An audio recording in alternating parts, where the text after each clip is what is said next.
And they departed into a desert place by ship privately. And the people saw them departing, and many knew him, and ran afoot thither out of all cities, and outwent them, and came together unto him. And Jesus, when he came out, saw much people, and was moved with compassion toward them, because they were as sheep not having a shepherd. And he began to teach them many things. This is the ancient Hebrew letter Lamed.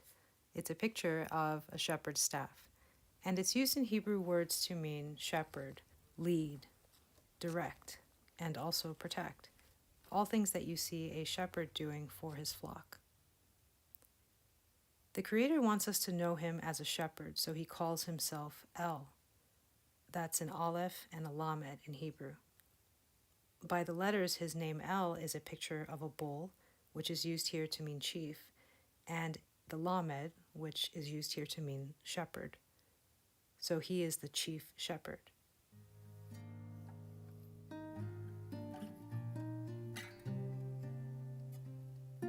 And he describes himself as a shepherd because he wants you to know this, that there's a group of people who he has decided to care for, to feed, to protect, and who he wants to live on his land. If you're his, it's written that you are the sheep of his pasture.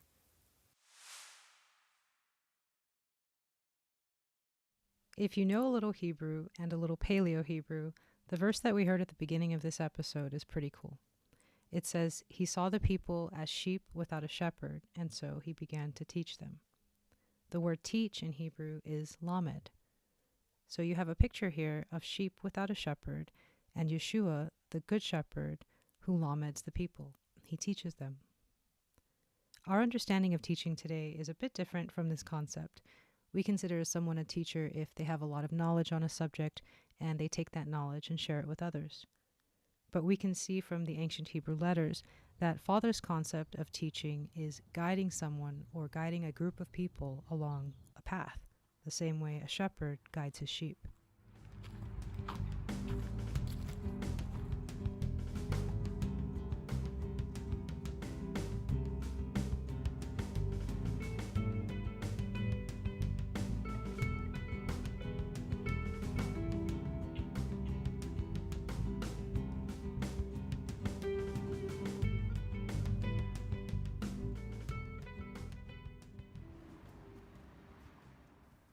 Father promised a long time ago that he would give his people a new heart and a new spirit so they could follow his ways. The word heart in Hebrew is lev. That's a lamed and a beit. By the letters, a heart is a picture of a lamed inside. And we know that lamed can mean teach. So to help us follow his ways, he would give a new teacher inside and a new spirit. And it's written that it would be his own spirit.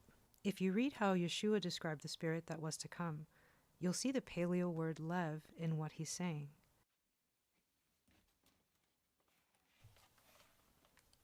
From the book of John in chapter 14, and I will pray the Father, and he shall give you another comforter, that he may abide with you forever, even the Spirit of truth, whom the world cannot receive, because it seeth him not, neither knoweth him.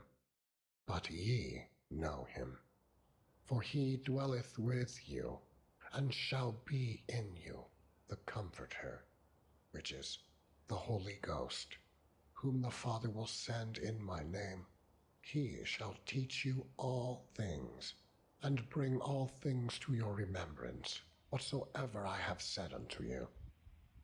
Peace I leave with you, my peace I give unto you.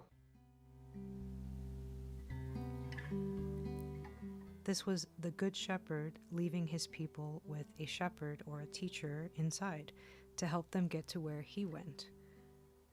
A new heart and a new spirit to guide the way.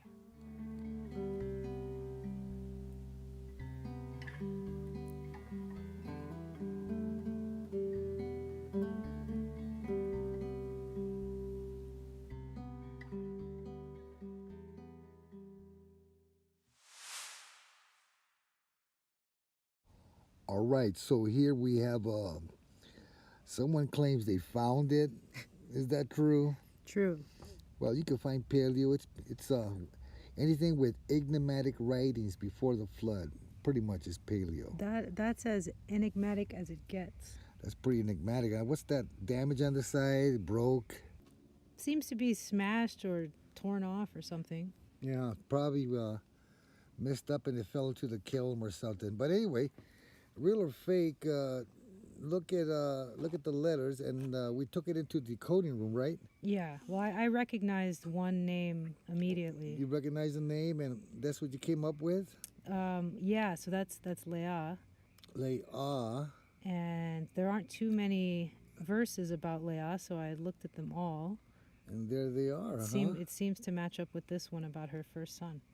All right, so let's read it. It says, Vatahar, so conceived, Leah, Vateled, Ben, and she bore a son, Vatikra, and she called Shmo, his name, Reuben. That's amazing. Now look at how you could get it all, you could connect it. It's amazing to see Atara Li'ah. It's complete, but what's that second line there? Vataleb. Oh, the third line, Vateled. Vateleb. Ben. Atakara. Oh, kara means call. Vatikra, yeah, so call. Those of you who study Hebrew, you know kara means call. Yeah, so you've got, we just talked about prefixes, so we've got the and prefix, the vav at the front. Man, that's more than people want to know, I bet, right? Yeah, some people may have skipped over that section. This is beautiful paleo. And I like the way you decoded on the bottom. Yeah. I mean, could you tell what those letters were, or you had to actually decode it? Well, this is the Lamed episode, so maybe that This helps. is the Lamed episode. This is really great paleo. This is more than you're supposed to get.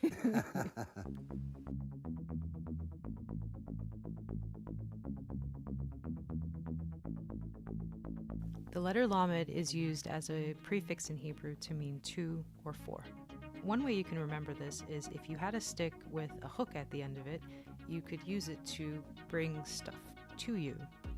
And that's actually the purpose of the hook on a shepherd's staff. That hook was made big enough to fit around a sheep's neck so that the shepherd could bring the sheep to him.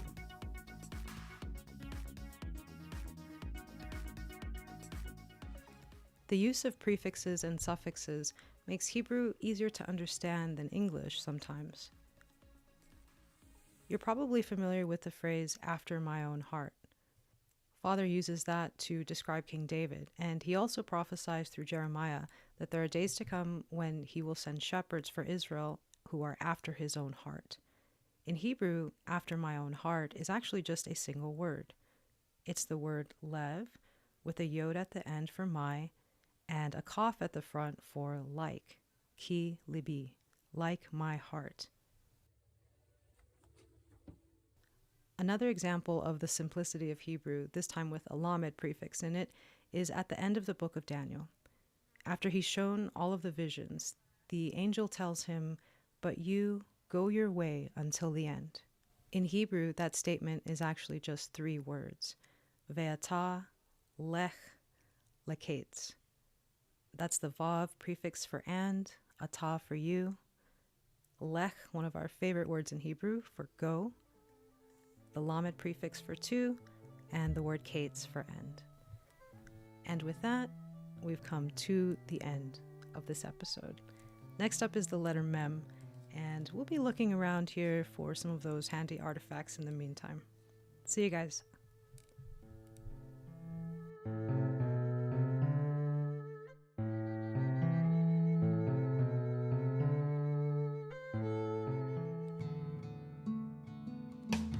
Bless the Lord the King, who leads his souls in righteousness. Bless the Holy One, who guides us with his voice. Bless the Lord who hears and tells his own of days to come. Bless the Lord.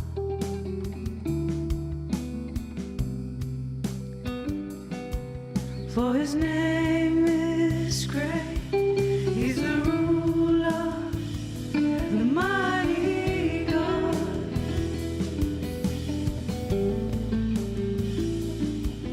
For his name is great. He's the ruler, the mighty God.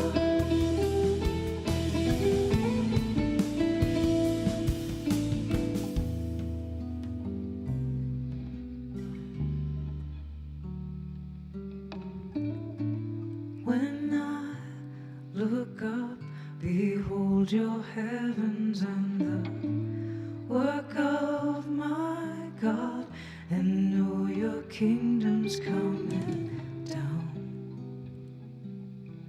This heart can rest in peace.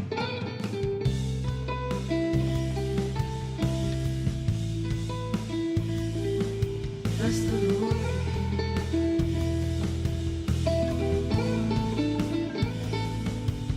For his name